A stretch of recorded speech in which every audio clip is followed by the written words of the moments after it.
Hi hello నమస్తే welcome back to the channel. నేను మీరామ్. చిత్తూరులో ఒక వింత సంఘటన జరిగింది. ఒక షాప్లోకి నలుగురు దుండగులు కాల్పులు జరిపి మరి ఆ యజమానిని భయపెట్టి అక్కడ డబ్బులు లాక్కోవాలనే ప్రయత్నం చేశారు. అయితే ఇదంతా కూడా ప్రీ ప్లాన్డా లేకపోతే దీని వెనక వేరే ఇంకేదైనా కుట్ర ఉందా అనే అంశం గురించి ఒక మంచి వివరణ, ఒక పూర్తి విశ్లేషణ సినీ మరియు రాజకీయ విశ్లేషకు దాస విజ్ఞాన్ గారు అడిగి తెలుసుకుందాం.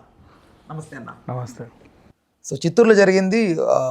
చాలామంది ఏంటంటే ఇదేదో ఉగ్రవాదుల దాడి లేకపోతే ఇదేదో ఆస్తి గొడవలు రకరకాలుగా స్పెక్యులేషన్స్ వస్తున్నాయి.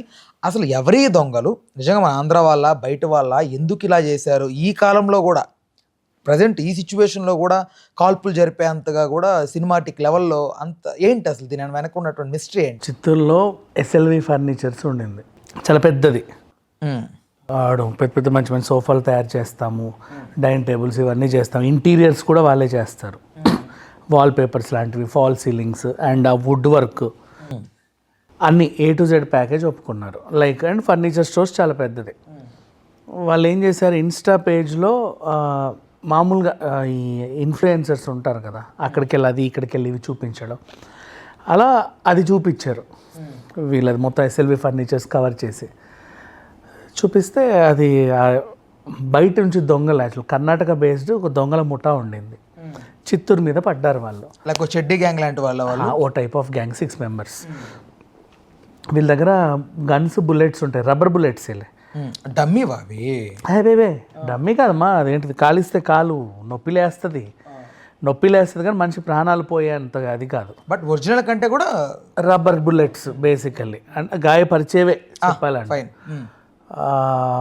ఎలా అంటే ఇంకా చెప్పనా, ఇప్పుడు హనుమాన్ సినిమాలో గోలితో కొడతారు చూడు, ఇంచుమించు అలాంటి గాయాలు అవుతాయి. ఆ టైప్ ఆఫ్ బుల్లెట్స్ అవి. దాన్ని నిజం బుల్లెట్స్ లాగా, గన్స్ లాగా పట్టుకొని వాళ్ళు బెదిరించి ఆ ముఠా దోచుకొని వెళ్ళిపోతుంది కర్ణాటక. అలా చిత్తూరు మీద పడ్డారు. చిత్తూరుకి రాగానే చిత్తూరు అని చెప్పేసి అన్నీ చూడగానే వీళ్ళవి ఇన్స్టాలో మంచి ఇట్లా వచ్చింది, మంచి వ్యాపారం. అండ్ ఆ ఇన్స్టాలో చూసిన తర్వాత వాళ్ళు మంచి వీడియోలు తీస్తారు, ఇలా ఇలా ఇలా.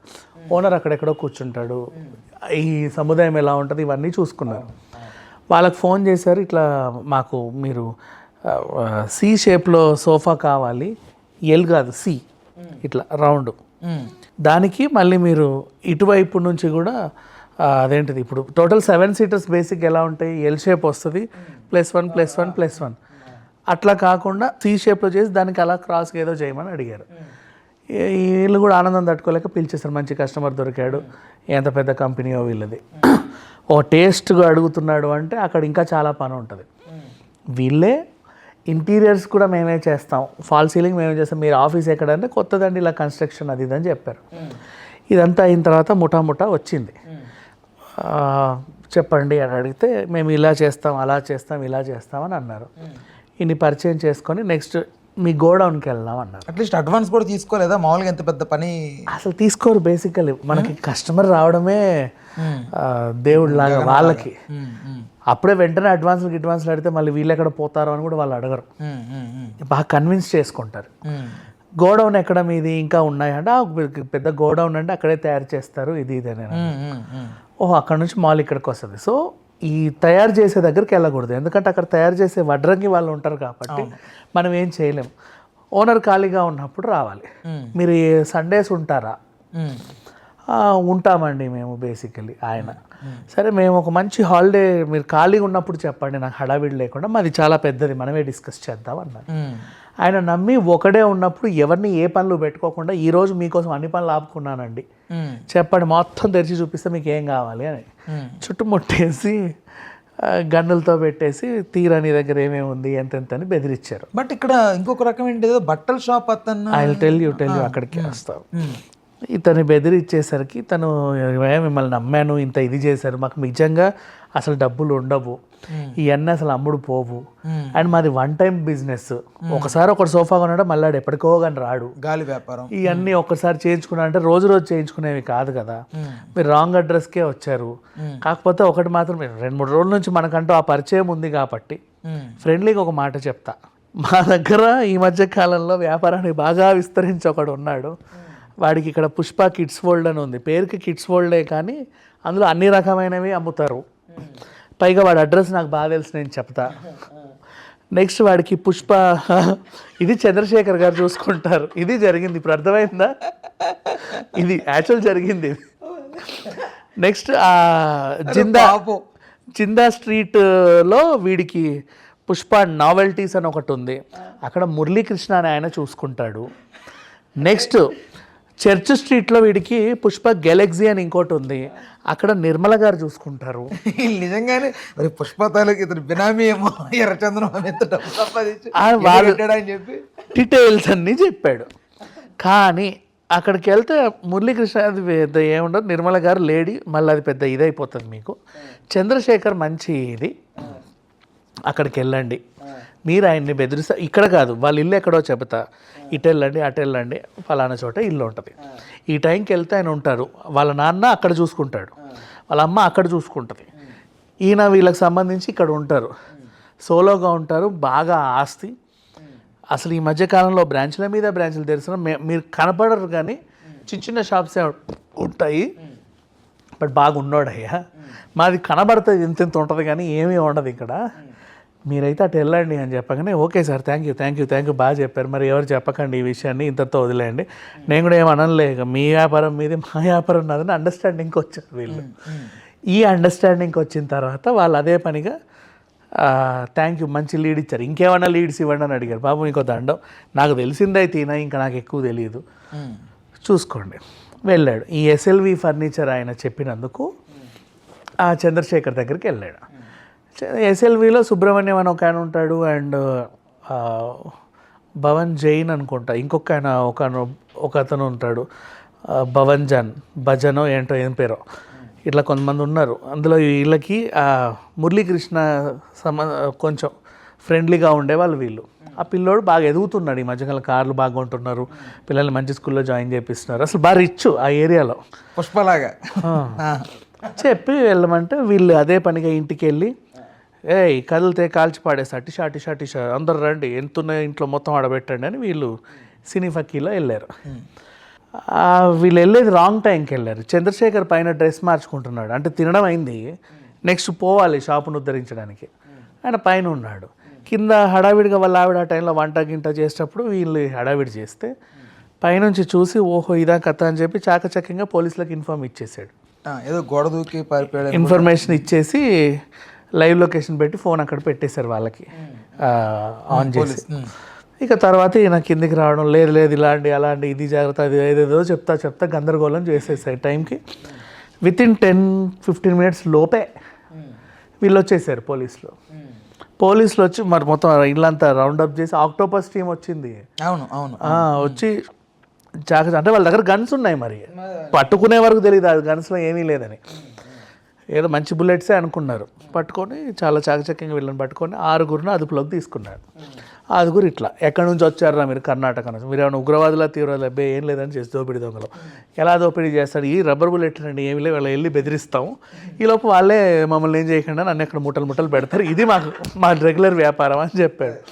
ఓకే మరి ఇక్కడికి ఎందుకు వచ్చారా మీరు అంటే, యాక్చువల్గా మేము ఫస్ట్ ఎస్ఎల్వికి వెళ్ళాము, అక్కడ ఆయన ఏం చెప్పాడంటే నా దగ్గర ఏమీ లేదు బాబు, కనిపిస్తుంది కానీ మీకు లోపల ఏమి ఉండదు, ఇవన్నీ మాది. మళ్ళీ మేము వాడు చెప్పిన ఇంకొక రీజన్ వీళ్ళు కన్విన్స్ అయింది, మా దగ్గర ఈ వడ్రంగులు ఉంటారు కదా, వాళ్ళని ఖాళీ కూర్చోపెట్టలేము, రెగ్యులర్గా వాళ్ళకి పని ఇవ్వాలి, పని ఇవ్వకపోతే వాళ్ళు పార్ట్ టైం చూసుకొని వెళ్ళిపోతారు, వాళ్ళకి పని ఇవ్వాలి కాబట్టి రెగ్యులర్గా మేము స్టాక్ తెచ్చి ఏదో ఒకటి చేపిస్తూ ఉంటాం. కానీ అవన్నీ అమ్ముడు పోవు, మా గోడౌన్ నిండా సామాన్లు ఉన్నాయి చూడండి, అమ్ముడు పోవాలంటే మాకు ఎప్పటికో, కాకపోతే ఏదో టైంకి పండగ పబ్బకు మేము 70% సేల్ 50% సేల్ అని లాస్కే అమ్ముకుంటాము, మాకు జస్ట్ తినడానికి ఉండడానికి ఏవో ఉన్నాయి అంతేగాని పెద్దగా మీరు అనుకున్నంత కోట్లు లేవని వాడు చెప్తే వీళ్ళు కన్విన్స్ అయ్యారు. దొంగలు నిజమా సార్, అయ్యో పాపం మీ దగ్గరికి ఎలా వచ్చావని దొంగలు కన్విన్స్ అయిపోయారు. దొంగలు కన్విన్స్ అయినా నేను చేయలా కాబట్టి ఈయన ఇచ్చిన ఐడియాకి కూడా వాళ్ళు థ్యాంక్స్ చెప్పి వచ్చారు. ఇదంతా వాళ్ళకి చెప్పారు, ఫస్ట్ వాడి దగ్గరికి వెళ్ళాము, ఇక్కడికి వెళ్ళమని సలహా ఇచ్చిందే వాడు అని చెబితే ఓకే. ఇప్పుడు ఆయన కూడా అదుపులోకి తీసుకున్నారు. ఆయన్ని అడిగారు, వీళ్ళని ఎప్పటి నుంచి నడుపుతున్నావురా, సిటీలో ఇంకెంతమంది ఉన్నారు నీ దగ్గర ముఠ, అసలు ఎక్కడెక్కడికి పంపిస్తున్నావు, ఇంతకుముందు ఎన్నెన్ని దోపిడీలు చేసావని అడిగారు. ఆయన చెప్పిన సమాధానం ఇది, లేదండి నాకు వాళ్ళకి అసలు సంబంధమే లేదు, అసలు నన్నేదో చేయడానికి వస్తే నేను నాకు డిఫెండ్ చేసుకోవడానికి వేరే వాడికి మీకు ఉసిగొలిపా. మరి తప్పే కదా అది అంటే, తప్పే సార్ కానీ తప్పలేదు, వాళ్ళు నన్ను చంపేస్తారేమో అని భయపడ్డాను ఆయన చెప్పాడు. ప్రజెంట్ అయితే కేసు నమోదు చేసుకొని అయితే వెళ్ళారు. ఇప్పుడు ఆ పుష్ప దాంట్లో వాళ్ళ నాన్నకి వీళ్ళకున్న సంబంధాలు తెగిపోయాయి. అప్పుడు వాళ్ళు అనుకున్నారు ఎంతలైనా సరే నమ్మొద్దు మనోళ్ళు ఏదో టైంకి మనకి ఇలాగే పెడతారు అని. జరిగింది ఇది ఓవరాల్గా. ఆయన్ని పాపమండానికి కూడా లేదు. యాక్చువల్గా తనేంటంటే ఇక్కడ పాయింట్ బ్యాంక్లో గన్ను పెట్టి నిన్ను చంపేస్తాము డబ్బులు ఇవ్వంటే ఆయన ఏం చేశాడు, వాళ్ళకు డైవర్ట్ చేశాడు.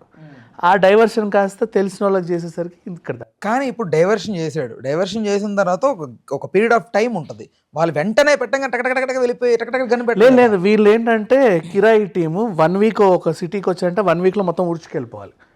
మినిమం 2 or 3 టార్గెట్ చేసి వెళ్ళిపోవాలి అక్కడ నుంచి.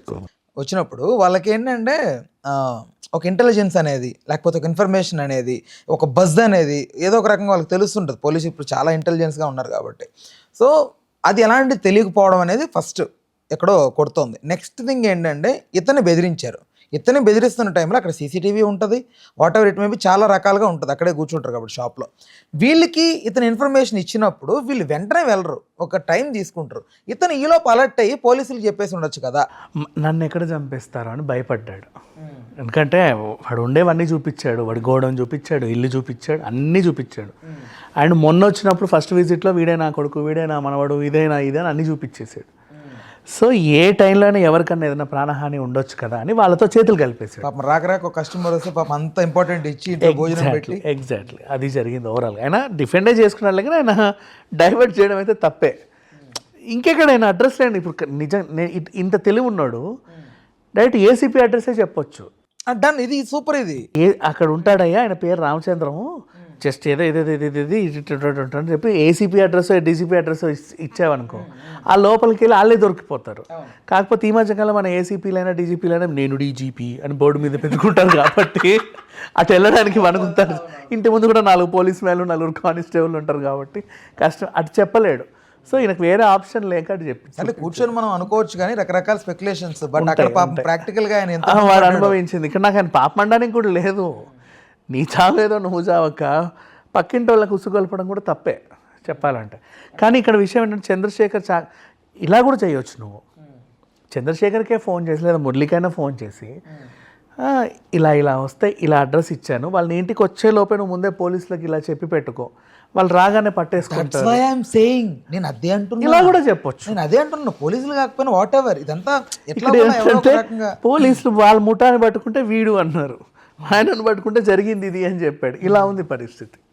అంటే ఎలా ఉందంటే నేను పోతే నాతో పాటు 10 మంది లాక్కెళ్ళిపోతా అని చెప్పి మొత్తం ఇంటి అడ్రస్లు మొత్తం వాట్సాప్ లొకేషన్ కొంచెం ఇది ఒక ఇన్నోసెంట్ చేసిన క్రైమ్ అంతమించేది. వాళ్ళు మాత్రం ముఠా వాళ్ళు మాత్రం వాళ్ళని వదలొద్దు, ఎందుకంటే వాళ్ళ డ్యూటీ అది. బట్ ఇది ఇంటెన్షనల్గా జరిగింది కాదులే. ఈ వీడు చేసింది ఇంటెన్షనల్, ఎస్ఎల్వి చేసింది ఇంటెన్షనల్ కాదు. ఆ ముఠా మాత్రం అదే పని వాళ్ళది. సో వాళ్ళని అరెస్ట్ చేయొచ్చు, ఈయనకు కూడా ఒక చిన్న పనిష్మెంట్ ఇచ్చి వదిలేయచ్చు. రైట్ ఓకే అన్న, thanks for the time, thanks for information.